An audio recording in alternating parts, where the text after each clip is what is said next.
সুন্নাহ রাসূলের সুন্নাহ 24 ঘন্টা সুন্নাহ আমার আপনার ভিতর থাকতে হবে এবং গর্ব করে বুক ফুলিয়ে সুন্নাহ পালন করতে হবে। কারো দিকে তাকানোর সময় নেই আপনার। ফজরের আগে উঠতে হবে, ওই সময় একটু দোয়া করা, দোয়া কবুল হয়।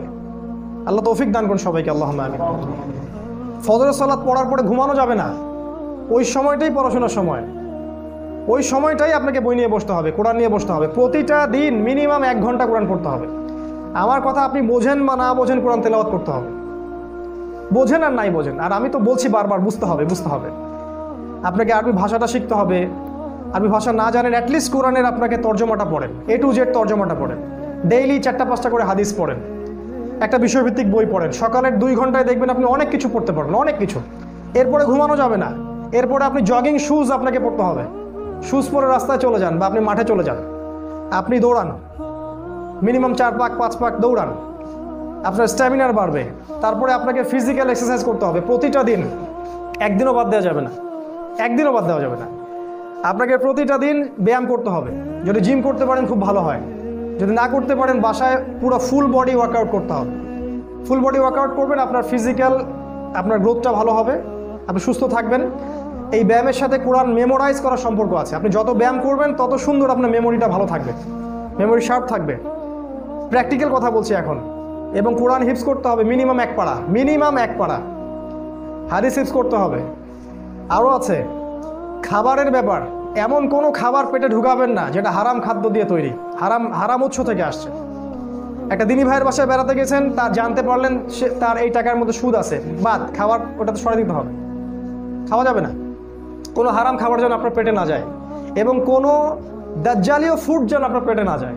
কোনো ম্যানুফ্যাকচার্ড খাবার খাবেন না, বাইরের সব খাবার বাদ।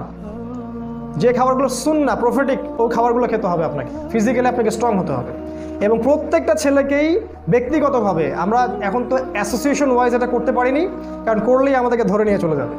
প্রত্যেককেই নিজ নিজ তাগাদায় সামরিক যে প্রশিক্ষণ সেটা নিতে হবে। এটা ইউটিউবে পাবেন, ইউটিউবে গেলে দেখবেন সামরিক অনেক প্রশিক্ষণ, অনেক ব্যায়াম আছে। কিভাবে আপনি ফিজিক্যালি ফিট থাকবেন, কেমন করে আপনি পুশ আপ দিবেন, ওদের ট্রেনিং আছে। তো এগুলো এখন অ্যাভেলেবল, এগুলো আপনাকে নিতে হবে, কারণ যে কোনো সময় আপনাকে আল্লাহর পথে আসতে হতে পারে। তখন আপনি কি ওই সময় আবার প্রশিক্ষণ নেবেন? এখন থেকে প্রস্তুত হন। আমাদের যে ভাইরা গ্রাম থেকে আসে, আমি তাদের প্রতি ঈর্ষা করি। তারা অনেক ফ্রেশ জায়গায় থাকেন, ওখানে যে ফ্রেশ বাতাস, ফ্রেশ খাবার, এগুলো আপনাদেরকে অনেক উপকার করবে। কখনো ভুলেও শহরে আসবেন না। আমরা চেষ্টা করছি কত দ্রুত এখান থেকে পালানোর চেষ্টা করতেছি, কত দ্রুত এখান থেকে পালানো যায়। এছাড়া কোনো হারাম রিজিকের সাথে আমাদেরকে জড়ানো যাবে না, প্র্যাকটিক্যাল কথা বলছি। এরপর আমাদের ফ্যামিলি ইমিডিয়েটলি বিয়ে করতে হবে, যাদের বিয়ের সামর্থ্য আছে ইমিডিয়েটলি। যাদের একাধিক করার সামর্থ্য আছে একাধিক করতে হবে। ওইসব সেকুলার আইন বাদ দেন, বয়স হয়ে গেছে 18, বিয়ে করে ফেলেন, ওইসব আইন টাইন বাদ। প্রয়োজনে জাল কাগজ রেডি করে রেখে দেন, বিয়ে করে ফেলেন, অথবা কালিমা পড়ায় বিয়ে করে ফেলেন, ঝামেলা শেষ। কেউ জানবেন আপনি বিয়ে, আল্লাহর আইনে আপনি জানবেন আপনি বিবাহিত। ট্রিক্স অ্যাপ্লাই করতে হবে। ওরা যদি আমাদের সাথে ট্রিক্স অ্যাপ্লাই করতে পারে, আমাদেরকে করতে হবে। ফালতু জিনিস। আমার বোনের বয়স 17 বছর হলে বিয়ে করতে পারবে না, অথচ একটা 17 বছরের মেয়ে, সে জন্মদানে সক্ষম, সন্তান জন্মদানে সক্ষম। আল্লাহ পাক বলেছেন কোরআনে, হায়েজ হলেই মেয়ের বিয়ে করতে পারবে, এবং সে রুষ্ট হবে। রুষ্ট মানে আকল, সে ভালো মন্দ বোঝে, বিয়ে করতে পারবে। বিয়ে করে ফেলেন দ্রুত, সময় নিয়ে নিচ্ছে বেশি মনে হয়, শেষ করি। দ্রুত বিয়ে করে ফেলেন, পরিবার গঠন করেন, বেশি বেশি সন্তান নেওয়ার চেষ্টা করেন, সামর্থ্য থাকলে একাধিক বিয়ে করেন। এবং আপনি যতটুকু জানেন কোরআন সুন্নাহ, যা জানেন তাই প্রচার করতে থাকেন, যা জানেন তাই প্রচার করতে থাকেন। আপনার পরিবারটাকে স্ট্রংলি গড়ে তোলেন, কোনো কিছু ছাড় দিবেন না, পরিবারে কোনো ছাড় দিবেন না। আমরা অন্য ভাইদেরকে ছাড় দিব, অন্যের প্রতি আমরা নরম হব, ইসলামকে সহজ করে দিব, কিন্তু নিজের ক্ষেত্রে ইসলামকে কঠোরভাবে রাখতে হবে, ইসলামকে নিজের ক্ষেত্রে কঠোরভাবে রাখতে হবে। আরও আছে আপনার এই যে দলাদলি ত্যাগ করেন, আপনি একটা দল করেন, আমার কোনো আপত্তি নাই, কিন্তু মন মানসিকতাটা বড় করেন, সবাইকে ভাই মনে করেন, সবার মাঝে একটা মিউচুয়াল আন্ডারস্ট্যান্ডিংয়ের চেষ্টা করেন, সবাইকে একটা প্ল্যাটফর্মে আনার চেষ্টা করেন। এখন কেউ দায়িত্ব পালন করুক বা না করুক, আপনি দায়িত্ব কাঁধে নিয়ে নেন। দাওয়াত, ব্যাপক দাওয়াত দিতে হবে এখন আমাদেরকে। আগামী 5 বছর, মিনিমাম 5 বছর আমাদেরকে চেষ্টা করতে হবে বাংলাদেশের প্রতিটা জায়গায় যেন ফাউন্ডেশনের শাখা তৈরি হয়ে যায়, প্রতিটা জায়গায়, অ্যাটলিস্ট জেলা শহরগুলোতে। আমাদের কমিউনিটি দরকার, হিউজ আমাদের কমিউনিটি দরকার। আমাদের অবশ্য গরু ছাগলের দরকার নাই, স্মার্ট পিপল দরকার। এরকম পিপল প্রতিটা জেলায় যদি আমাদের 20-30টা করে থাকে, এনাফ। এবং প্রতিটা ভাইদেরকে বোঝানো যে আমাদেরকে মুসলিম ভিলেজ তৈরি করতে হবে, মুসলিম কমিউনিটি, এবং সেটা একটা অপশন।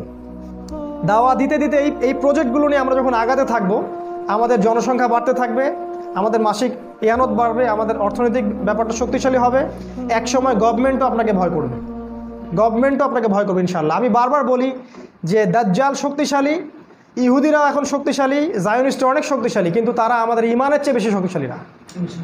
কেউ আমাদের ইমানের চেয়ে বেশি শক্তিশালী না।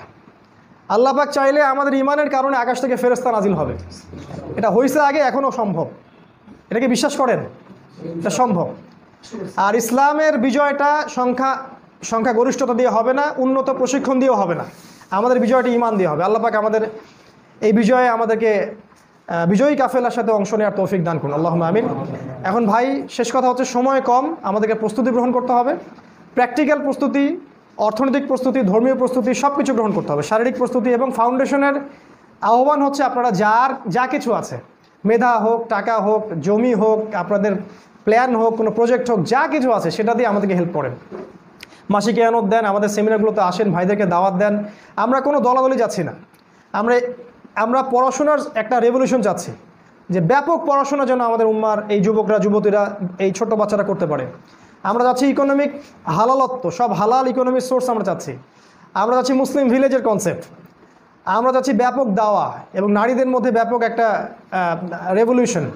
এই জিনিসগুলো নিয়েই আমাদের ফাউন্ডেশন। এখানে আসলে আহামরি এক্সট্রাঅর্ডিনারি কিছু নাই, এগুলো বেসিক জিনিস, ইসলামের বেসিক জিনিস এবং সোশ্যাল ওয়ার্ক। আল্লাহ পাক আমাদের সবাইকে এগুলো বোঝার তৌফিক দান করুন।